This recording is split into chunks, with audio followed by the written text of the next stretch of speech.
So I call the member for Vaucluse and the Attorney General. Mr Temporary Speaker, cycling is very popular in my electorate of Vaucluse, indeed across all of New South Wales, and enjoyed by many for transport, recreation, exercise and sport. Cycling has threaded its way through my life. In the 1970s it was the preserve of athletes, eccentrics and alternative lifestylers. My father was none of those, but healthy food and cycling as a regular form of transport were all that we were encouraged to do at home. I spent a lot of time as a small child on the makeshift pillion seat on the back of my father's small wheel bike.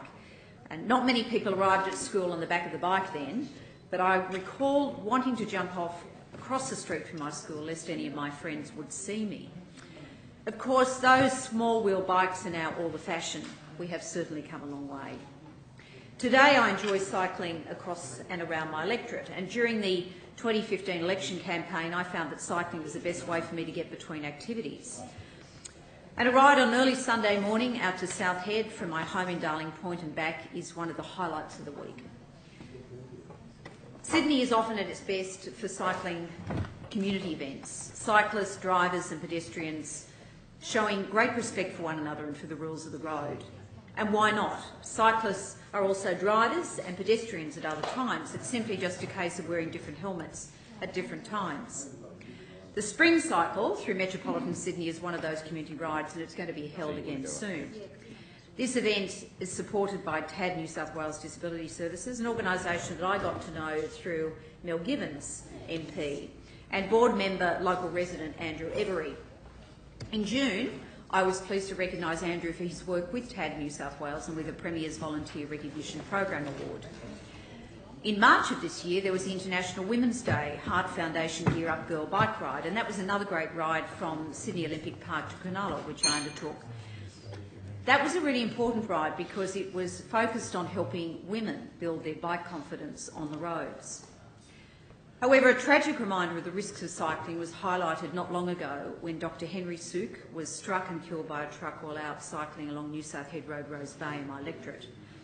I offer, and did offer then, his family and friends my heartfelt sympathies and best wishes. And a group of his friends and supporters are running in this week's City to Surf in his honour, led by Aitken Franklin. I wish them all the very best. In my electorate, I've been working to try and do my bit to decrease such risks on the road for cyclists. In August 2014, the New South Wales Government's provided $40,000 of funding to Woollahra Council to upgrade and improve cycle routes for a growing number of cyclists in my electorate. In March 2015, the New South Wales Government provided $11,250 funding to Woollahra Council to install directional signage for cyclists to encourage safe navigation. Cycling paths are increasingly providing links between our suburbs, public transport hubs and commercial districts, like the one that was recently opened along Oxford Street adjacent to Centennial Park. That is a great cycleway which I've used many times on the weekend to get into the city. These projects, which are really important, and there should be more of them, improve safety for both cyclists and drivers. There is so much more to do. Mr Temporary Speaker, cycling is great. It's fun, it's healthy, it's practical. And the fact that even more people now, whatever age they are cycling recreationally is just great. Let's all continue to respect the road rules and respect one another as we share the roads, drivers, cyclists and pedestrians alike.